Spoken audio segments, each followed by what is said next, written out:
Scheduling home inspections on new construction. In this video, we're going to run through the 3 types of inspections that are out there and the 3 different times that you can get them. And then also we're going to talk about the one step that everyone forgets about. And we're going to start with this first. And we call it checking the box. When you start your process of actually getting that new build and you tell the builder like, hey, we want to use you guys for our brand new home, they're going to send you this giant stack of papers that you all need to look through and read through and sign. In that giant stack of papers, there is a box that says, do you want to hire your own third-party inspector? And when you see that, check the box and say yes. If you don't check the box, it's going to make things a little more difficult. They'll still allow you to schedule home inspections. We do them for people all the time, but it does make things a little bit more difficult. So just read through that document, make sure you check that box, and then you can use our service. The next thing is the 3 types of inspections and the 3 times that they can occur. We have the pre-drywall, the pre-closing, and then the 11-month and builder warranty inspection. For pre-drywall, this happens before drywall goes up. Inspector like me is going to go out and check for the framing, electrical, mechanical, plumbing. We'll look at the exterior sheathing of the home and also the roof if those areas are done. The builder is going to need about 2 to 4 weeks of notice before the pre-drywall inspection can be done. Typically, they need this notice because they're going to send around a document that says, hey, if you use X, Y, and Z inspector, they have to meet our insurance requirements, they have to give us the report, and they have to be licensed and insured. So they're going to send a document for all of us to sign, me, you, and the builder to all agree upon, and then they're going to ask for my insurance, business license, and etc. And they need this 2 to 4 weeks notice so that their insurance people can look over the document and say, all right, yeah, this guy has enough insurance and we can allow him on site. On that note, the builder coordinates this inspection. So with the pre-drywall inspection, the date is fairly loose compared to this date and this date over here. They're going to say it's going to happen between March 1st and March 10th, and then we'll get you a more exact date as that comes along. And that's because construction isn't exactly perfect.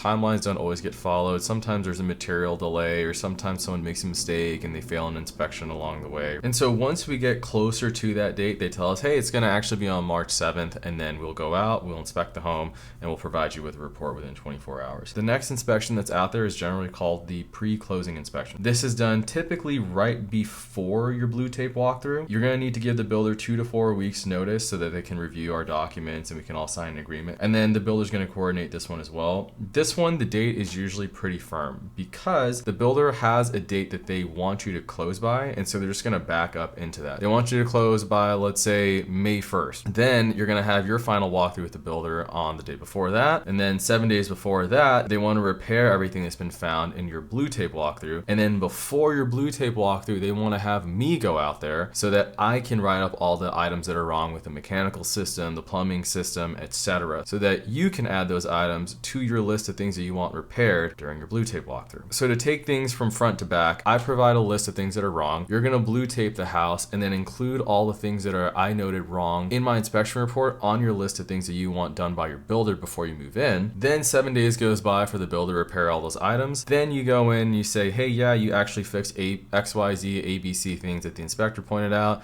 and all the blue tape items have been completed, and then you move into the home. So that's kind of the whole idea behind all this. And then lastly, we have one more inspection after you move in and before your warranty expires. A lot of people will call this the 11-month or builder warranty inspection. This typically happens between months 11 and 12 from when you move into the home. The reason people typically get it done in this time frame is because they want 11 months worth of defects to kind of rack up in the home. Something's going to leak, we want to give it 11 months to show that it is leaking. And that's kind of the thought process behind it. Some people will get this inspection done 6 months in or 8 months in, but a lot of people shoot for that 11 to 12 month mark. As far as timing coordination, you don't need to give your builder a notice about this because this is done on your own property, so you get to choose when it happens. Typically, we do 8 a.m. time slots and noon time slots, and that allows us to maximize the daylight that's available during the day, which helps us do more thorough inspections. If I were to choose an inspection out of all these to do, if I just had to choose one, I would choose this one right here, the pre-drywall, because at this stage in construction, this is when we can find these issues very, very early on in the process, and they're much easier to fix at this point and also document. So if you have an issue with your flooring, which I see in a lot of homes, the builder won't really feel like tackling it at this stage, and they're going to just kind of brush it off. However, if it's right here, their attitude is almost always, hey, yeah, we'll fix that. It's easy for us. All we got to do is just sand it down and we'll be fine. That's why I really push on this. There's dozens of other examples that I can provide about the value of a pre-drywall inspection, because not only is it code minimum, but it's also a QA or quality assurance kind of thing, which are cheap ways of improving the building and making it better. If I were to choose two, two, I would choose this one and this one right here. And the reason why is because you have the most leverage in the situation before you give your builder money, which is between here and here. So you can get more things fixed before the marker at these two items in here. And the builder can't ever say, hey, I'm not going to fix X, Y, and Z because you've probably moved in and broke it yourself. And then for 3 inspections, here's a funny kicker. I would not recommend doing all 3. Typically,